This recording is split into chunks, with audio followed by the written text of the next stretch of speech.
Hello, my name is Marius van Rensburg. I'm a partner at Schindler's Attorneys.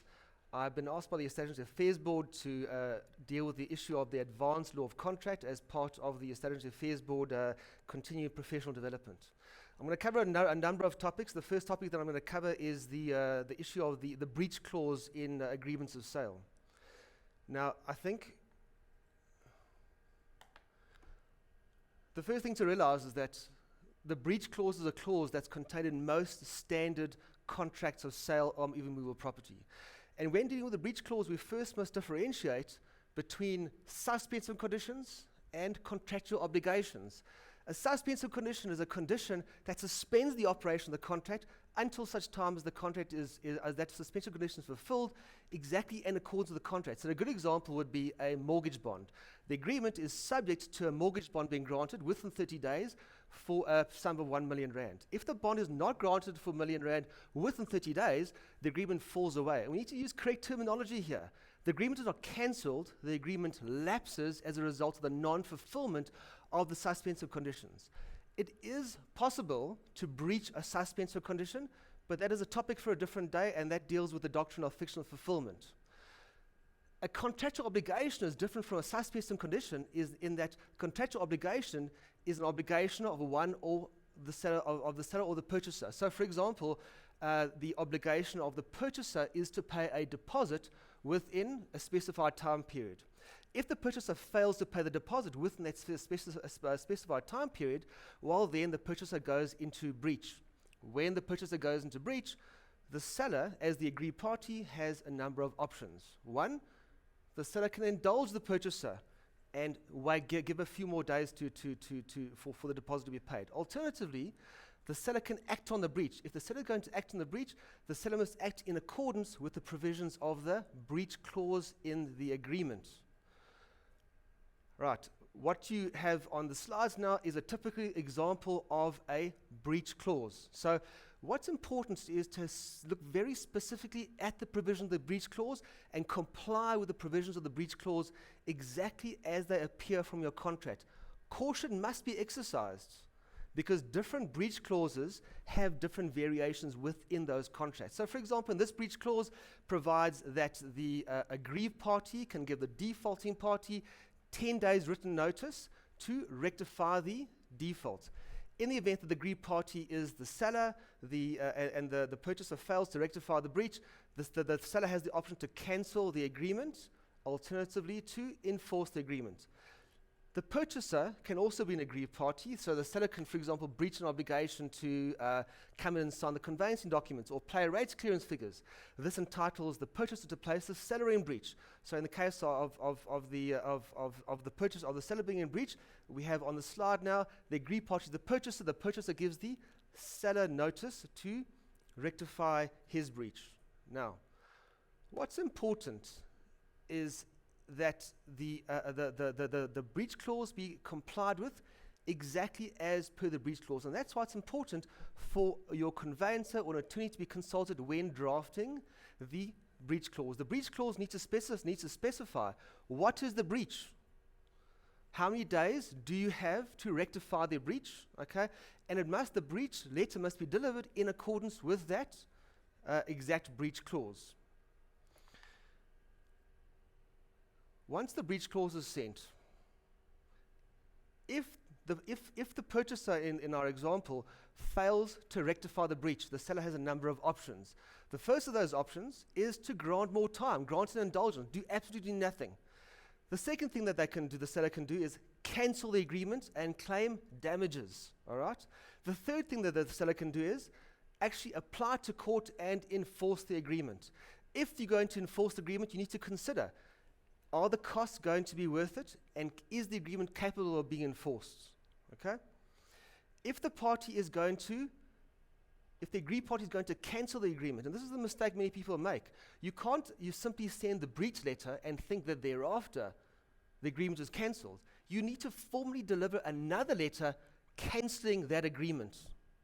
And this is really important in that the agreement must be the cancellation agreement must be sent off in exactly the same way as the initial letter was sent. Once the agreement is properly cancelled, there are a few other considerations. Your contract needs to be drafted carefully and properly. There's sometimes an assumption that if there's a deposit, the agreement is cancelled, the seller can simply retain the funds of the purchaser's road corp, or that the estate agent can simply take the deposit to claim their commissions. It's not as simple as that, and it doesn't work that way. And the suggestion is, before this kind of action is taken, the legal advice needs to be most certainly needs to be taken. Let's talk about the VOETSTOOTS clause and what the VOETSTOOTS clause means. There's been a lot of talk that the VOETSTOOTS clause doesn't apply, particularly with the event of the Consumer Protection Act. I'm going to come back to the Consumer Protection Act and we can discuss that. Let's talk about the VOETSTOOTS clause as a principle of the law of contract. From our point of view, the VOETSTOOTS clause does apply to agreements of sale in respect of immovable property. What does VOETSTOOTS mean? VOETSTOOTS means the property is sold as is, or in the condition in which it stands as at the date of the sale agreement. The VOETSTOOTS clause is there to protect the seller. Okay, so the purchaser buys the property in the condition in which it stands, regardless of the condition. But that protection that the VOETSTOOTS clause gives to the seller comes with certain rights and obligations. And those rights and obligations are the duty to disclose and the duty to inspect. Before we go on to that, let's talk about patent versus latent defects. A patent defect is a defect which is obvious. It's easily seen. So if I walk into a property and I inspect it as a purchaser and I see there's a cracked window or there's very obvious damp, that is a patent defect. A latent defect is a defect which cannot be seen, which is hidden, which is not easily seen on a reasonable inspection of the property. So for example, a latent defect would be a structural defect in the wall that cannot easily be seen. Now the seller has a duty to disclose all latent defects. The seller is only protected by the VOETSTOOTS clause if the seller disclosed all latent defects. So if a buyer wants to challenge a VOETSTOOTS clause, the buyer must show that the seller was aware of the latent defect, failed to disclose the latent defect, and he failed to disclose that latent defect with the intention to defraud that purchaser. Now that third requirement is a little known requirement, but it is very, very important. And I think what's happened is over the years our courts have developed certain views and tests. And one of those views is that, and it comes from the case of Oordendal Ferraris, which I'm going to discuss in a moment, and that says where a seller recklessly tells a half-truth or knows the facts but does not reveal them, because he or she has not bothered to consider the significance, this may amount to fraud, in which case the requirement of fraud will be proven by the purchaser and the seller will not be protected by the VOETSTOOTS clause. Likewise, a purchaser has a corresponding duty, and when the purchaser is going to buy the property, the purchaser must go into that property and inspect the property, really go through the property from room to room to room to look and to see if there's any latent defects. Because once that property is purchased, the seller will have to live with those defects as they are in the property. My advice to purchasers, and I think that there's grey areas within this duty to inspect and duty to disclose. My advice to purchasers is to conduct a proper and comprehensive inspection of the property, such that you're not disappointed at a later stage.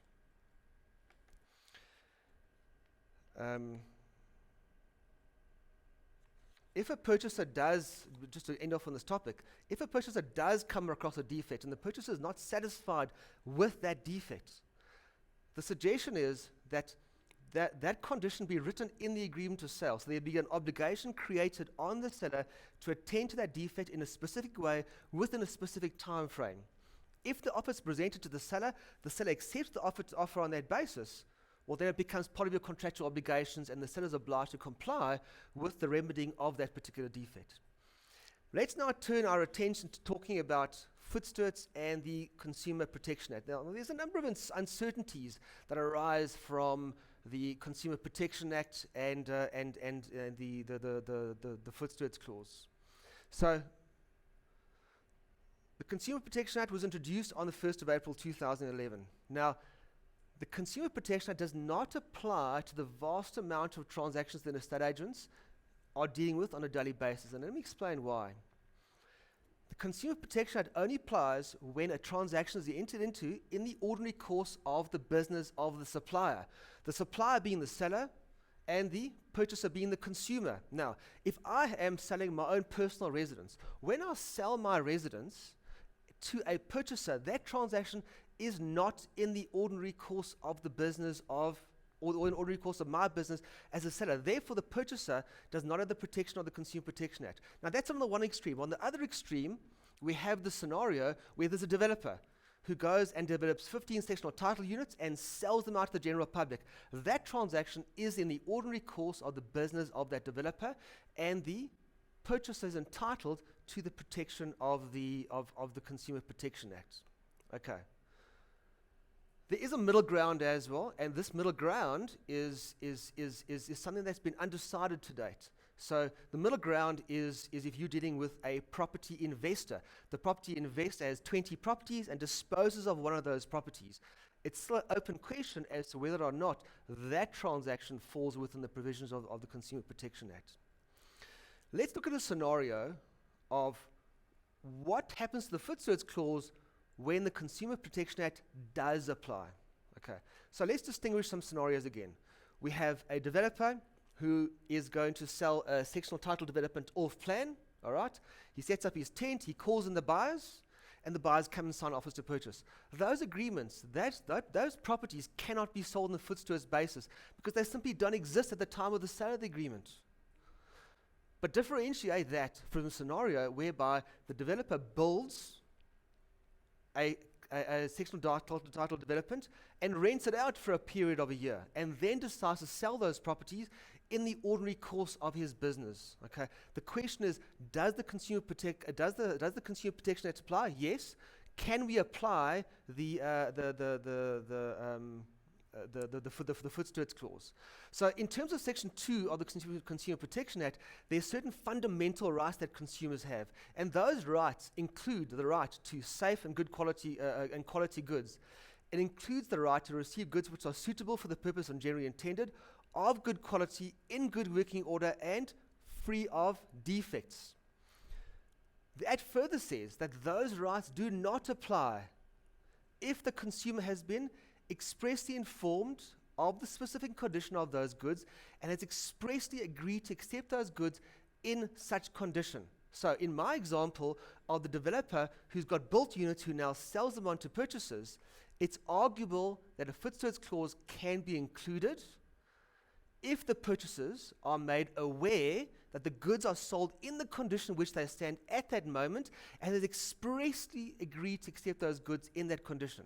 It is advised that the purchaser should, the seller should have a proper comprehensive disclosure document where he discloses all defects and annexes that to the agreement of sale.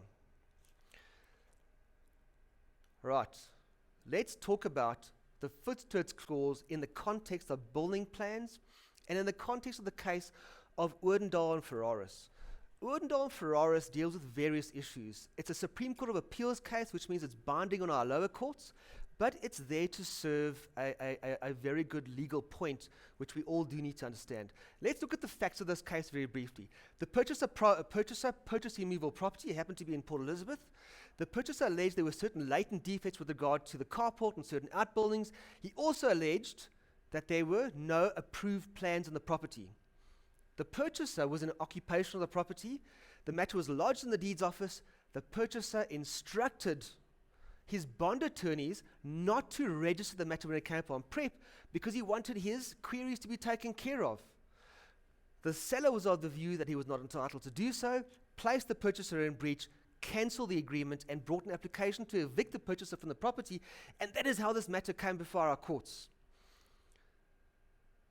As you'll see at the end, the purchase was unsuccessful, and the seller did end up evicting the purchaser. During the course of the judgment, the previous law was discussed, and in the previous law there was a case called Van Niekerk versus McRae. The reference is in the notes. in this case, it was decided that it's such an important element, statutory plans, that it's an implied condition in the agreement of sale, in every agreement of sale of real property, that that there must be approved statutory plans for that property.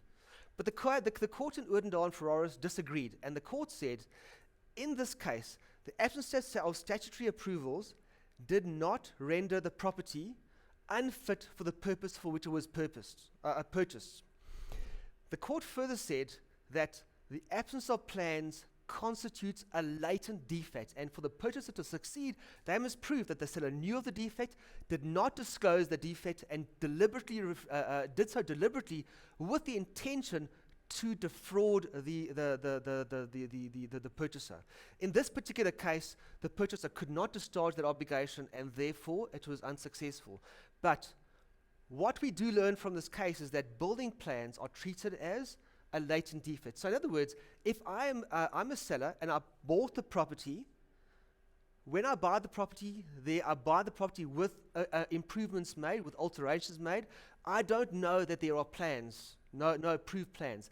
I sell the property to a purchaser. When that purchaser discovers that there's no approved plans, I'm going to be protected by the VOETSTOOTS clause because I was not aware of the latent defect when I sold the property, therefore I can't disclose it. However, if I'm a seller and I attend to alterations, I don't get the plans approved, then I sell that property to a purchaser. The purchaser may be able to hold me liable because I was aware of the latent defect and I failed to disclose it. And if I told a half-truth, well, then the courts may consider that as tantamount to fraud, and I'm going to be held liable. So caution must always be exercised when dealing with building plans. Let's turn our attention now to the sale of property owning companies and closed corporations. And I'd like to start off by talking first about trusts. It's probably a little known fact, but you can actually sell a trust. So what happens here is the trust owns the property, and what we want to do is we want to transfer ownership of the property. So we now sell the trust. We enter into an agreement, we change the beneficiaries, we change the trustees, and we have a purchase consideration. We record those changes at the master's office, and effective ownership of the property is transferred. It must be noted, this was always subject to transfer duty, and it always will be subject to transfer duty. So this is something that needs to be exercised with absolute extreme caution. Right, let's turn our attention now to the transfer of shares and members' interest in companies and closed corporations. The idea here is that there's a company, and the company owns a property, and what we want to do is we want to now effectively acquire the property. So what we do is we sell the shares in the company, or we sell the shares in the members in the closed corporation to a purchaser. So the purchaser doesn't acquire the property, he acquires the company, or he acquires the closed corporation. Once he's acquired the company or closed corporation, he effectively owns the property. Now, prior to 2001, this was a good idea, but with the introduction of capital gains tax, or the introduction of transfer duty on these types of transactions, it became a less attractive option. So when looking at the issue of the transfer of shares in a company or members' interest in a closed corporation, you know, the decision to buy the company as opposed to the property must be based on a number of factors. And I'm going to start with the easiest factor, which is the factor which is at the very bottom of your slide, and that is securities transfer tax. Securities transfer tax is a tax that's payable by the purchaser, and it's calculated at 0.25% of the value of the shares sold. That's the first issue. The second issue is that when you buy this company or closed corporation, you don't know anything about it. So there's an implied risk in the transaction that you're entering into. You're buying a transaction, you're buying a company or closed corporation which you don't know history of. You don't know if it's had liabilities or if it was involved in litigation. So there's a risk there. Now, prior to 2001, that risk of buying that closed corporation or company where you had no history, it was easy to overcome because there was no transfer duty. So you saved a massive amount of money, but you assumed the risk, and the saving on the transfer duty was assumed to be worth the risk. After all, most of the property transactions we were entering into were normal residential companies, and they probably never traded. They just owned the property, and that was their sole reason for their existence. But in 2001, there was an amendment to the Taxation Laws Act. And what this act did was it said, if you're going to purchase shares in residential property owning companies or closed corporations, then there is transfer duty payable on the transfer of those shares. Now, please note that this applies to residential property owning companies and closed corporations. So if your company is a commercial property owning company, this legislation doesn't apply and there is no transfer duty. The determination of the residential aspect is not the use of the property, but rather the zoning of the property. So if you're going to enter into the transaction, you're going to pay transfer duty anyway. And of course, that begs the question, if I'm going to pay transfer duty anyway, why should I take over your company, whereas I could just open my own company or transfer the property into my own name, and I pay transfer duty anyway? The second consideration is there's a capital gains tax consideration. So capital gains tax was also introduced in 2001 in October. And this changed many things, and in particular changed this particular type of transaction. So let's look at an example of this. An example is in your notes. If the property was purchased by a company in 2001 for 100,000 Rand, okay? The property, so the shares in the company are sold in 2015 for 500,000 Rand. Now please note, in 2001, the company buys the property for 100,000 Rand.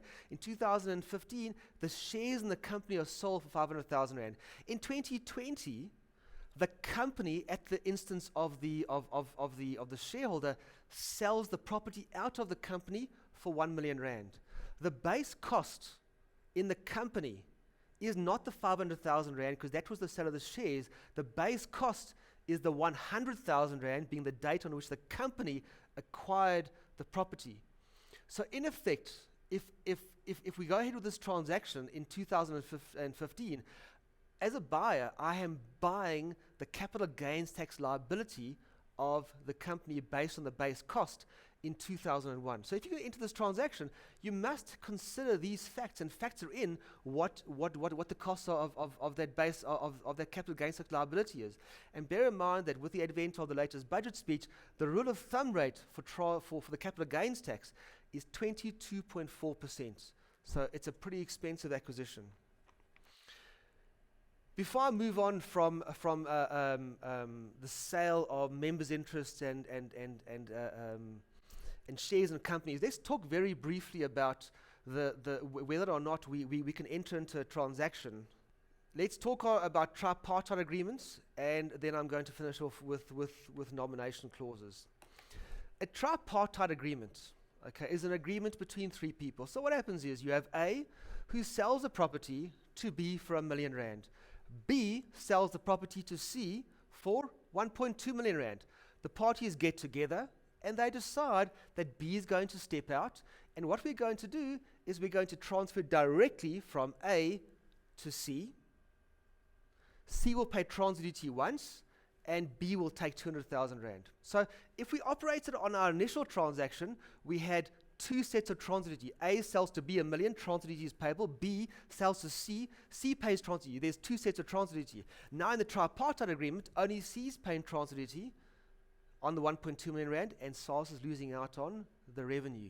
Okay, this is prohibited in terms of an amendment to the Transfer Duty Act, Section 5.2, and what this amendment act essentially says is that this is not permissible. If SARS sees this happening, they are going to deem it to be two transactions, and transfer duty will be paid on both. Okay. We must also bear in mind that there's Section 14 of the Deeds Registries Act, and what this says is that transactions must follow their relative causes, and you can't essentially skip transactions out. So if you're going to enter into a tripartite agreement, not only are you going to be defrauding SARS, but you're also going to be offending the Deeds Registries Act, which requires you to follow the deeds to follow their relative causes. Let's end off and talk about talk about nomination agreements. Right. So the first thing is, what is a nomination? A nomination is when A purchaser enters an agreement for a nominee. So it could be Marius van Rensburg or nominee. Now, what Section 16 of the Transfer Duty Act says is that when there's a nominee, the person who becomes the nominee or assumes that nominee, that person's details must be disclosed on the day that the transaction is entered into, in the case of a normal sale, or on the day that the agreement is accepted, in the case of an ordinary sale. Okay. If you don't attend to this requirement, in terms of Section 16.2 of the Transfer Duty Act, you run the risk that SARS will deem the transaction to be, it would deem the purchaser to have acquired the property for himself, and you run the risk that there's going to be double transfer duty. So great caution must be exercised when dealing with nominations and nomination agreements. I'm going to end off with just talking about the issue of purchasing for and on behalf of a company to be formed, a closed corporation to be formed, and a trust to be formed. You can contract for and on behalf of a company to be formed. If you do so, you will say Marius van Rensburg for and on behalf of a company to be formed. If you're going to have that scenario, you must make sure that your agreement contains the provisions that obliges the purchaser to establish the company with a certain specified time period, and once the company is established, it must oblige that company to adopt and ratify the agreement. You can't contract for and on behalf of a closed corporation to be formed. And the reason why you can't is because with the latest Companies Act, the portion in the Closed Corporations Act that enabled the creation of closed corporations was repealed. So as a matter of practicality, you simply can't form a new closed corporation, and therefore you can't contract for and on behalf of a closed corporation to be formed. In the case of a trust, you can't contract for on behalf of a trust to be formed. The trust must be in existence, and the trustees must be in possession of letters of authority issued in terms of the Trust Property Control Act by the Master of the High Court. That must be in place, and then you can contract as a trust, but not for a trust to be formed. Please don't forget to answer the 10 multiple choice questions to enable you to get your CPD points. Thank you very much. I hope it's been useful.